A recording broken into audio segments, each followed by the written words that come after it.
माननीय जस्टिस श्री विजय सेठा साहब, मंच पर विराजमान अन्य महानुभावो अने मंचनी समक्ष जेना दिलों जेना विचारों में पब्लिक इंटरेस्ट हमेशा वस्तु रह्यु छे तेवा सुज्ञ सूरतना शहेरीजनों नागरिकों खूब गंभीर विषय है अने आवा गंभीर विषय पर माहिती आपी ए कठिन काम है। एने डायल्यूट करवा माटे एने हळू करवा माटे मैं अमारा प्रेजेंटेशन्स में लीगल टर्म्स जे कायदाकीय भाषा होय छे टेक्निकल वर्ड्स ने डायल्यूट करीने आपणे कॉमन मेननी लैंग्वेज में रजू कर्युं छे। एटले आ भाषांतर नथी, एटले ट्रांसलेशन नथी, परंतु भावानुवाद छे के जे आपणने समजवानी जरूर छे। एक हळवी वातथी हूँ मारा वक्तव्यनी शरूआत करीश के राइट टू इन्फॉर्मेशन शा माटे होवुं जोईए अने तेना उद्देशो ए कायदामां शुं आप्या छे। एक भिखारीने एक दिवस 100 ની नोट मळी गई अने एटलो बधो खुश थई गयो अने ए भिखारीने विचार आव्यो कि आज आ 100 ની नोट मळी छे तो मारे जलसो करवो छे। हवे एक 100 ની नोट में तो जलसो શું હોઈ શકે અને ભિખારીના જલસા પણ ભિખારી જેવા જ હોય, પરંતુ આ ભિખારીએ કંઈક સંકલ્પ સાથે એ 100ની નોટમાં મોટો જલસો કરવાનું નક્કી કર્યું અને પોતાની પાસે જે એકાદ સારા જોડી કપડા હતા તે પહેરી અને એક અપ ટુ ડેટ રેસ્ટોરન્ટમાં ગયો અને રેસ્ટોરન્ટમાં મેનુ જોયું તો મેનુમાં તો કંઈક એને લખેલું સમજ પડતું નહોતું, વાંચી નહોતો શકતો, પણ ફિગર એને ખબર હતા, એ વાંચી શકતો હતો કે કઈ કિંમતનું કયું છે। એટલે એણે સારી સારી જે મોંઘામાં મોંઘી આઈટમ હતી તે બધી ટેસ્ટથી 4 કોર્સ ડિનર લઈ લીધું અને પછી બિલ આવ્યું તો એણે પોતાના ખિસ્સા ખંભોસવાના શરૂ કર્યા। ખૂબ ખંભોસ્યા પણ ખિસ્સામાંથી એક પૈસો પણ નીકળ્યો નથી। એટલે એણે તો होटल वाला ने जे कैप्टन था ने कीधुं कि मारी पासे पैसा नहीं अने होटल वाला बधाना खिस्सा पंगोसा पण कई पैसा निकळ्या नहीं। होटल बहुत सारी थी अने जो तां झगड़ो करवामां आवे तो मोटी बबल थई जाए, एटले होटल वाळाए पोलीस ने फोन कर्यो कि आ रीते अमारी साथे चीटिंग कर्युं छे। एटले एक हवालदार कॉन्स्टेबल आवी गयो અને એને કીધું કે આ માણસ છે ને આ વગર પૈસે ખાઈ લીધું છે। એટલે એને પકડીને પેલો હવાલદાર બોલ્યો કે સાલા શરમ નથી આવતી, પૈસા નહોતો તો ખાવા કરવા આવ્યો, પણ આ બધી બબલ થાય એટલે પેલા રેસ્ટોરન્ટ વાળે કીધું કે તમે એને પોલીસ ચોકી પર લઈ જાઓ। એટલે પેલા પોચીમાંથી પકડી અને પોલીસ ચોકી પર લઈ ગયો। બહાર નીકળતા પેલા પોલીસ કે તને શરમ નથી આવતી, તારી પાસે પૈસા નહોતા તો હું કરવા ખાધું। એટલે પેલા ભિખારીએ કીધું કે ભાઈ જે ખાવાનું હતું તે તો ખવાઈ ગયું, હવે મુદ્દામાલ તારી પાસે આવવાનો તે મુદ્દામાલનું તું શું કરવાનું, હું કંઈક કાઢીશ તો મુદ્દામાલ તને તો કંઈ ઉપયોગી થવાનું છે જ નહીં। તો એ મુદ્દામાલ નથી મળવાનો, એનો કંઈ અસર નથી નીકળવાનો, તો તું મને આપણે એક કામ કરીને કંઈક રસ્તો કરીએ, કંઈ તડજોડ કર તો તારું કામ બી થઈ જાય, મારું કામ પણ થઈ જાય। એટલે એણે પોતાના પેન્ટના છુપા ખીચામાંથી પેલી 100ની નોટ કાઢી અને હવાલદારને આપી। એટલે પેલા હવાલદારે કીધું કે આ 100 રૂપિયામાં આટલું બધું જમવાનું, તો એ કે 100 રૂપિયા જ છે, તો કે શરમ નથી આવતી, પણ એ કે શરમ હોતે તો આવતી જ ક્યાંથી, જતે જ નહીં, પણ આ 100 રૂપિયા છે એનાથી પટાવટ કરો, તો એ કે સારું ચાલ બાર, હવે બીજી વાર આવું નહીં કરતો, જો બીજી વાર આવું કર્યું છે તો 100 રૂપિયામાં છોડીશ નહીં। અને આખો કેસ એટલે આખી વસ્તુ પૂરી થઈ ગઈ। આ એક ફળવી બાબત છે એટલા માટે કે આજે દેશનું જે વાતાવરણ છે ને તેમાં એક એવું વાતાવરણ ઊભું થયું છે કે 500-700 કરોડનું કરવાનું, પછી આપણી પાસે મીરભાઈ જેવા એવા લર્નેડ એડવોકેટ છે તેને 5-25 લાખ રૂપિયાની ફી આપી દો એટલે તમે એવા આરામથી કૌભાંડોમાંથી એટલીસ્ટ 5-10 વર્ષ તો ખેંચી આપશે તો તમે એ પૈસામાંથી તમે આરામથી જિંદગી જીવી શકો.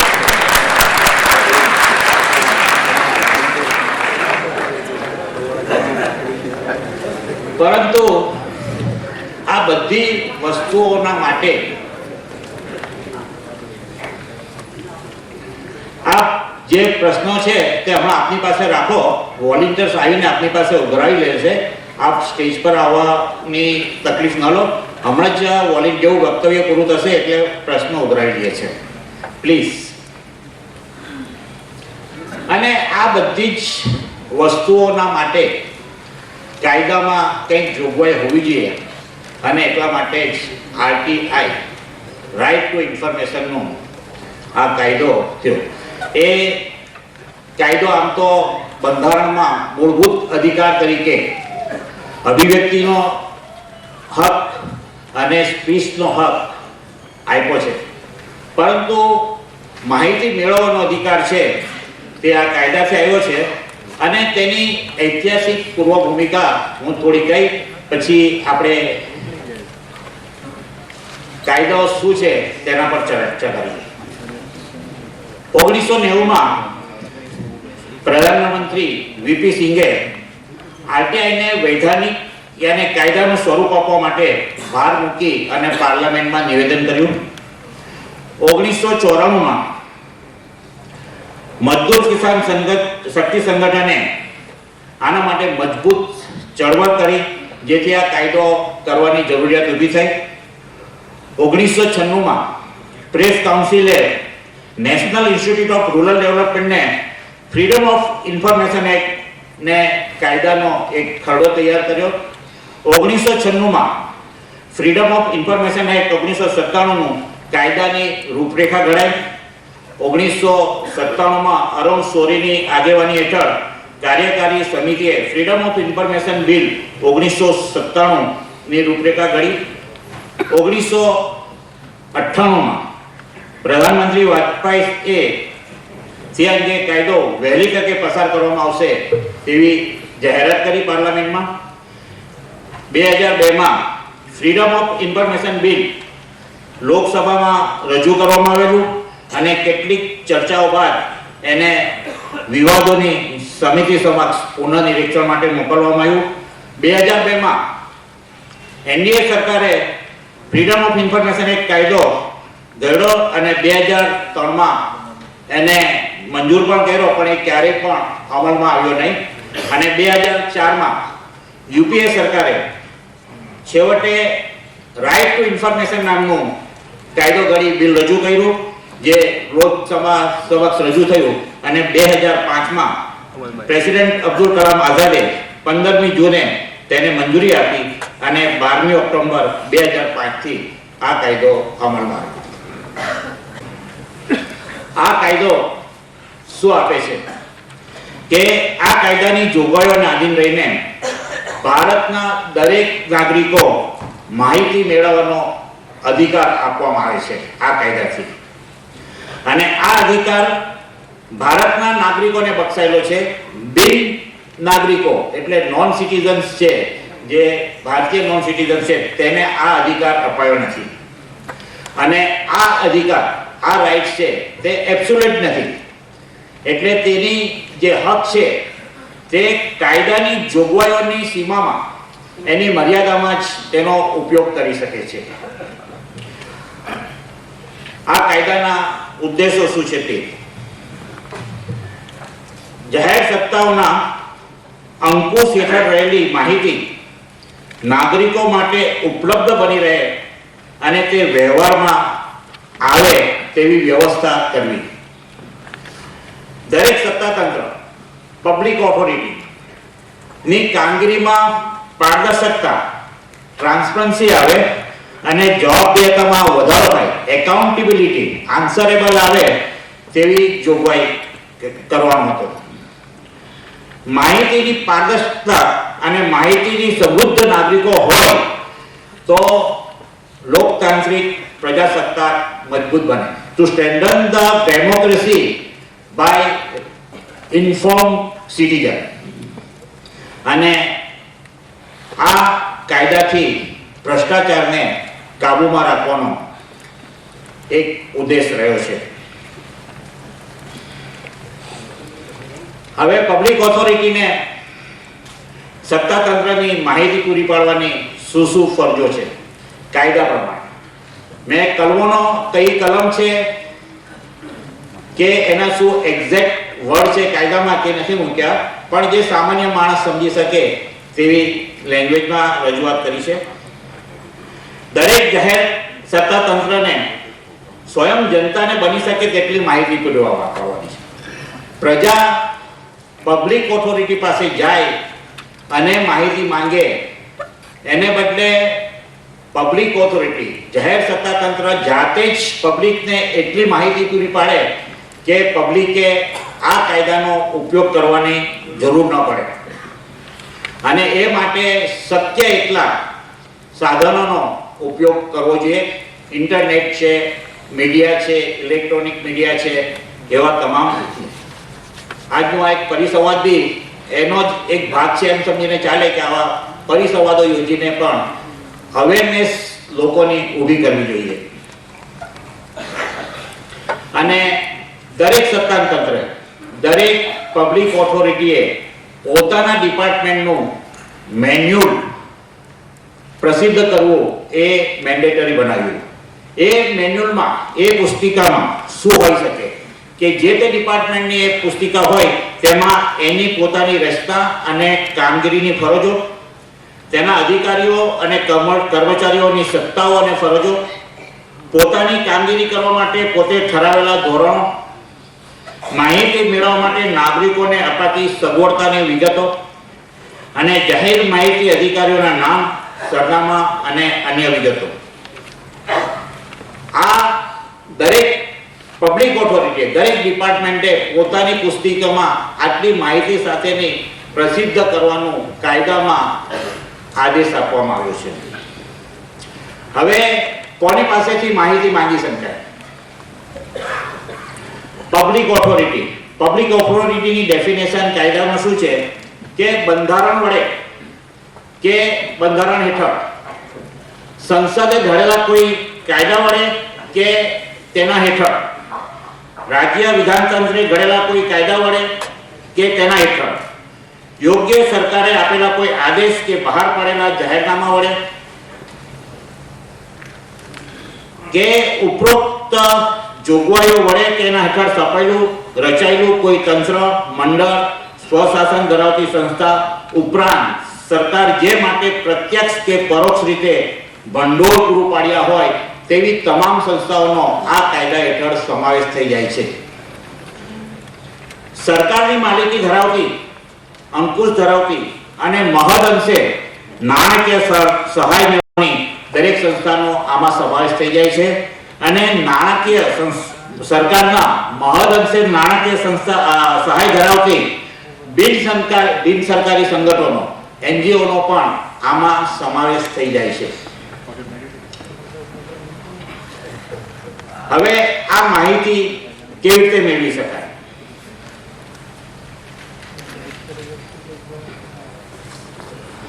માહિતી દસ્તાવેજો કે રેકર્ડની તપાસણી કરીને,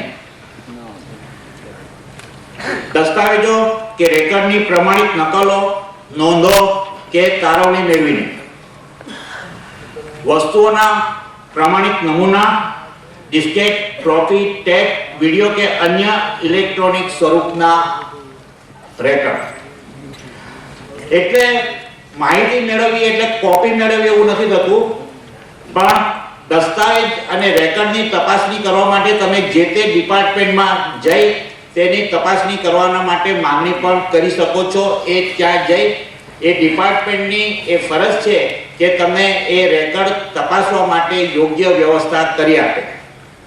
અને ન માત્ર પેપર્સની કોપી, પરંતુ જ્યાં જ્યાં ઇલેક્ટ્રોનિક્સ રેકર્ડ હોય તો એની ફ્લોપી છે, વિડીયો ટેપ છે, માઇક્રોફિલ્મ છે, તેની પણ કોપી આપવાની એ ડિપાર્ટમેન્ટની આદેશ છે, ફરજ છે. એટલે આ શું માહિતી મેળવી શકાય અને એ માહિતી મેળવવા માટે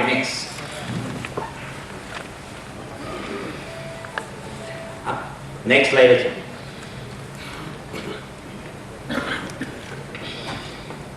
માહિતી મેળવવા માટે કેવી રીતે અરજી કરી શકાય, વિનંતી કરી શકાય?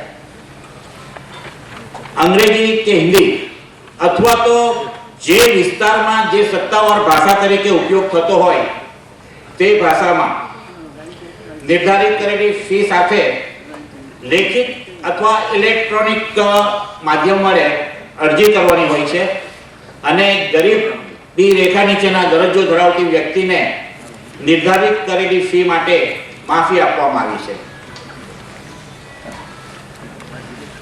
અને જ્યારે આવી વિનંતી લેખિત કરી શકાય તેમ ન હોય ત્યારે જાહેર માહિતી અધિકારીએ સમક્ષ કરેલ મૌખિક વિનંતીને લેખિત સ્વરૂપ આપવામાં વ્યાજબી મદદ કરવાની હોય છે.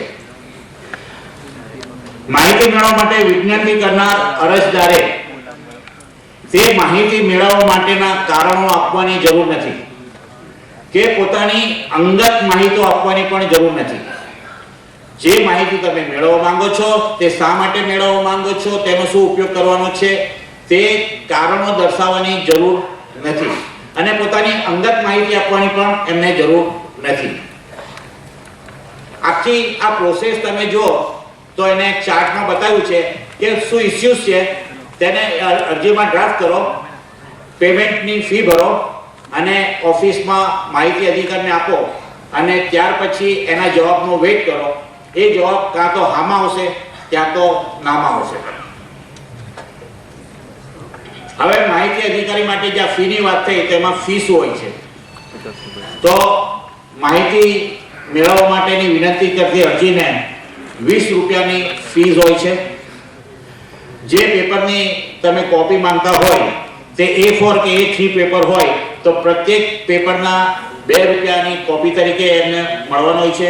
મોટા પેપર કે મોટા ચાર્ટ નકશા હોય તો એની એકચ્યુઅલ કિંમત છે. ફોટોકોપી હોય તો 2 રૂપિયા, ફ્લોપી હોય તો 50 રૂપિયા, સેમ્પલ અને નમૂના હોય તો એની એકચ્યુઅલ કોસ્ટ અને રેકર્ડનું નિરીક્ષણ કરવા માટે જો જે તે ઓફિસમાં જવાનું હોય તો પ્રથમ કલાક ફ્રી, એનો કોઈ ચાર્જ નથી આપવાનો, પણ બીજા પ્રત્યેક કલાક દીઠ 5 રૂપિયા ફી ભરવાની રહે છે. હવે માહિતી માંગતી અરજીનો નિકાલ કેવી રીતે થાય? તો માહિતી અધિકારીએ અરજી મળ્યા પછી નિર્ધારિત ફીની ચૂકવણી થયેથી શક્ય હોય એટલી જલ્દી પણ વિનંતી મળ્યાની તારીખથી 30 દિવસમાં માહિતી પૂરી પાડવી એ ફરજિયાત છે. 30 દિવસમાં, 30 days. જ્યારે માંગેલી માહિતી કોઈ વ્યક્તિના જીવન કે સ્વતંત્રતા સાથે સંબંધ ધરાવતી હોય તો આવી માહિતી અરજી મળ્યાથી 48 કલાકમાં જ આપવાની રહે છે. જો કોઈ માહિતી પૂરી પાડવા માટે વધુ ફી કે કિંમત આપવાની જરૂર હોય તો તે સંબંધિત વિગતથી અરજદારને જણાવવાની હોય છે અને તે વિગતમાં કેટલી રકમ ક્યારે ભરવાની તેની ખબર આપવાની રહે છે અને 30 દિવસમાં તેને કોઈ પણ પ્રકારે જવાબ આપી દેવાનો હોય છે. કાં તો કાયદામાં જણાવેલ કારણસર વિનંતી નકારવાની હોય છે અથવા તો માંગેલી માહિતી એને આપવાની હોય છે.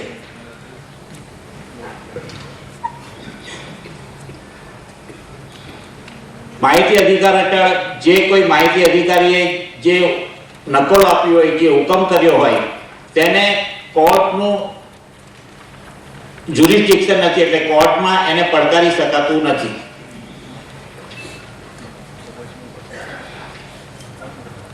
હવે આ માહિતી માંગે અને જો અધિકારી એ માહિતી ન આપે તો એની દંડની શું જોગવાઈ છે તે જોઈએ. કે કોઈ પણ જાહેર માહિતી અધિકારી અરજી સ્વીકારવાનો ઇનકાર કરે અથવા કોઈ પણ વ્યાજબી કારણ વિના માહિતી આપવામાં વિલંબ કરે બદદાનતથી માહિતી આપવાનો ઇનકાર કરે, પોતાની જાણમાં હોય તે ખોટી, અધૂરી અથવા ગેરમાર્ગીય દોરથી માહિતી આપે, જે માહિતીની વિનંતી કરી હોય તેનો નાશ કરે અથવા તો માહિતી આપવામાં કોઈ પણ પ્રકારે આડખીલી નાખે તો તેવા અધિકારીને કસૂરદાર દરેક દિવસ દીઠ 250 રૂપિયાનો દંડ, જેની મહત્તમ મર્યાદા 25,000 સુધી ભરવાની રહે છે. એક દિવસના 250, વિલંબ કરે તો એક દિવસના 250 રૂપિયા તેને દંડ કરવામાં આવે. અને આ દંડ તે ડિપાર્ટમેન્ટને નહીં પણ જે તે અધિકારીને અંગત દંડ છે અને તેના પગારમાંથી અથવા તો એને પોતાને ભરવાના રહે છે, અધિકારીએ, નહીં કે ડિપાર્ટમેન્ટે. એટલે જે અધિકારીને આપણે અરજી કરી હોય તે એક દિવસથી મોડું કરે તો એને 250 રૂપિયાનો ચાંદલો લાગી જાય. અને આવા ડિસિઝનો આવ્યા છે. નામદાર ટ્રિબ્યુનલે જામનગર સ્ટેમ્પ ડ્યુટી ઓથોરિટીને માંગેલી માહિતી નહીં આપવા માટે 23,500 રૂપિયા દંડ કર્યો હતો અને સીધો એનો પગાર કાપી અને રાજ્યની તિજોરીમાં જમા કરાવ્યો હતો. તેવી રીતે ભાવનગરની એક ઓથોરિટીને પણ ટ્રિબ્યુનલે 24,000 રૂપિયા દંડ કર્યો હતો અને તેના પગારમાંથી કાપી અને ડાયરેક્ટ રાજ્યની તિજોરીમાં ભર્યો છે. હવે આ જે શરૂઆત કરી ત્યારે આપણે કીધું કે આ એબ્સોલ્યુટ રાઇટ્સ નથી, એ આ કાયદાની મર્યાદામાં છે. તો કેટલા સંગઠનોને આ કાયદામાંથી મુક્તિ આપવામાં આવી છે કે જે દેશની ઇન્ટેલિજન્સ બ્યુરો જેવી, જે જાસૂસી સંસ્થાથી લઈને દેશનું હિત જેનામાં છે તેવી સંસ્થાઓની માહિતી માટે આને એક્ઝામ્પશન એટલે એનામાંથી મુક્તિ આપવામાં આવી છે. એ ટોટલ 22 સંસ્થાઓ છે. એ 22 સંસ્થાઓના નામો હું બોલતો નથી, સ્લાઇડ્સ પર છે, પણ મોટે ભાગે આ જે સેન્ટ્રલના ઇન્ટેલિજન્સ બ્યુરો છે, હવે અરજીનો જો અસ્વીકાર કરવામાં આવે તો કયા કારણસર અધિકારી અરજીનો અસ્વીકાર કરી શકે કાયદા પ્રમાણે. જ્યારે માહિતી મેળવવાની અરજીનો અસ્વીકાર થાય ત્યારે માહિતી અધિકારીએ અરજી કરનારને જે પત્ર લખે તેમાં એને અરજી અસ્વીકાર, ઇનકાર કરવાના કારણો સ્પષ્ટ લખવા જોઈએ. એટલે સ્પીકિંગ ઓર્ડર હોવો જોઈએ, સ્પીકિંગ જવાબ હોવો જોઈએ કે શા માટે એને અરજી નકારી છે અને આ અસ્વીકાર કરેલા હુકમની સામે કેટલા સમયમાં એ અપીલ કરી શકે, એ અપીલ કોને કરી શકે, એનું નામ, સરનામું એને આપવું પડે. હવે જે માહિતી માંગી છે તે નહીં આપવાના કારણોમાં આ કારણો જો હોય તો એ અરજીને અસ્વીકાર કરી શકે કે ભારતના સાર્વભૌમત્વ, અખંડિતતા અને રાષ્ટ્રની સલામતીને પ્રતિકૂળ અસર કરતો કોઈ માહિતી માંગી હોય તો એ ઇનકાર કરી શકે છે. રાષ્ટ્રના વ્યૂહાત્મક, વૈજ્ઞાનિક અને આર્થિક હિતોને પ્રતિકૂળ અસર કરતી હોય, જો સ્ટ્રેટેજિકલી કોઈ એડવર્સ ઇફેક્ટ થતી હોય તો એ ઇનકાર કરી શકે છે. અથવા તો કોઈ અદાલતે, કોઈ કોર્ટે, કોઈ ટ્રિબ્યુનલે એવી માહિતી આપવા માટે સ્ટે ઓર્ડર કે મનાઈ હુકમ આપ્યો હોય તો એ માહિતી ન આપી શકે. કોઈ કાહિક પ્રકારના વ્યાપારિક વિશ્વસનીયતા, વેપાર અને બૌદ્ધિક સંપત્તિને નુકસાન થઈ શકે.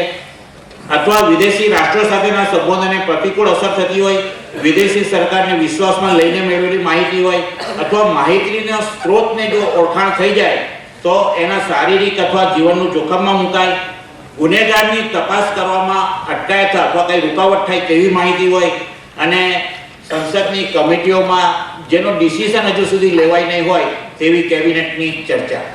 જેના હાઈકોર્ટના થોડા ચુકાદાઓ છે આ બાબતમાં, તેવા કે સહકારી બેંક કે જે રજિસ્ટર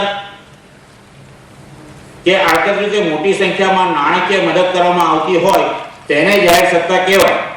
અને સહકારી ગૃહ મંડળી, હાઉસિંગ સોસાયટી કે તેનો અંકોશ મંડળીના રજિસ્ટર કરવામાં આપ્યો છે તેને જાહેર સત્તા તરીકે તેને ગણતરીમાં લેવામાં આવતું નથી. જાહેર ટ્રસ્ટ જે સરકાર અથવા લોકસભામાં ઉત્પન્ન નથી અને તેને સરકાર દ્વારા મોટા પ્રમાણમાં નાણાકીય મદદ આપવામાં આવતી નથી, તે જાહેર સત્તાનો વ્યાખ્યામાં આવરી લેવાયેલી નથી. પણ જે ટ્રસ્ટને જો નાણાકીય સહાય મળતી હોય તો તેને આ કાયદામાં આવરી લેવામાં આવ્યું છે. તેવી રીતે ન્યાયિક કામકાજ જે કોર્ટ જ્યુડિશિયરી કામકાજ કરે છે તેમણે એ હુકમ કયા કારણસર લીધો તો એ જાણવાની એને માહિતી આપવાની જરૂર નથી, એને આ કાયદામાં આવરી લેવામાં આવેલ નથી. આમ આ કાયદો જ્યારથી અમલમાં આવ્યો ત્યારથી એ પ્રજાને ખૂબ જ ઉપયોગી થયો છે. અહીંયા બે ઓફિસર સાહેબ બેઠા છે, કલેક્ટર સાહેબ અને પોલીસ કમિશનર સાહેબ, જોઈન્ટ પોલીસ કમિશનર સાહેબ. એમને ખબર છે કે જ્યારે ડિપાર્ટમેન્ટમાં કોઈ આરટીઆઈની અરજી આવે ને તો આમ એ પેપર પર જાણે અંદર કરંટ વહેતો હોય ને તેમ એ લોકોને અસર થાય કે આવડી ક્યાં આવી, કારણ કે 30 દિવસમાં અરજી આપવાની. આરટીઆઈની અરજી એટલે એ લોકોના માટે માથાના દુખાવો છે એમ કે, પરંતુ એ એક કંટ્રોલ જે લાવવાની, જેને ટ્રાન્સપરન્સી લાવવાની, એકાઉન્ટેબિલિટી લાવવાનો જે ઉદ્દેશ છે તે પૂરી પડે છે. આનું સિમ્બોલિક છે કે આ માહિતી, આ કાયદો આવ્યા પછી જે આગળની સાંકળો હતી કે સરકારી માહિતીને જે લોખંડી સ્વરૂપ આપવામાં આવતું હતું, જે પ્રાઇવેસી રાખવામાં આવતી હતી કે આ સરકારી માહિતી છે એ કોઈને ઉપલબ્ધ ન થાય, તે આ માહિતીના અધિકારના ચાવીથી એ સાંકળને છૂટી કરી દીધી છે. અને સામાન્ય માણસના હાથમાં એક એવું હથિયાર આપ્યું છે કે જે આજે ભ્રષ્ટાચાર છે, અનિયમિતતા છે, સ્કેમની સામે એક સામાન્ય માણસ પણ લડી શકે છે. અને ગમે એવી મોટી ગવર્મેન્ટ સિક્યોરિટી હોય તેને બહુ હળવી રીતે તે ઉપાડી શકે છે. આમ આ માહિતી અધિકાર આજે પ્રજાને આપી અને સરકાર તરફથી જે સરકારને હક આપવામાં આવ્યો છે, જે એક સાધન આપવામાં આવ્યું છે, તે ખૂબ જ ઉપયોગી અને નાગરિકોના માટે અન્યાયની સામે ઝઝૂમવાનું બહુ હાથવગું સાધન બન્યું છે. આ આટલી રજૂઆત છે અને આપ સૌએ જે શાંતિથી સાંભળ્યો એના માટે આભાર માનું છું.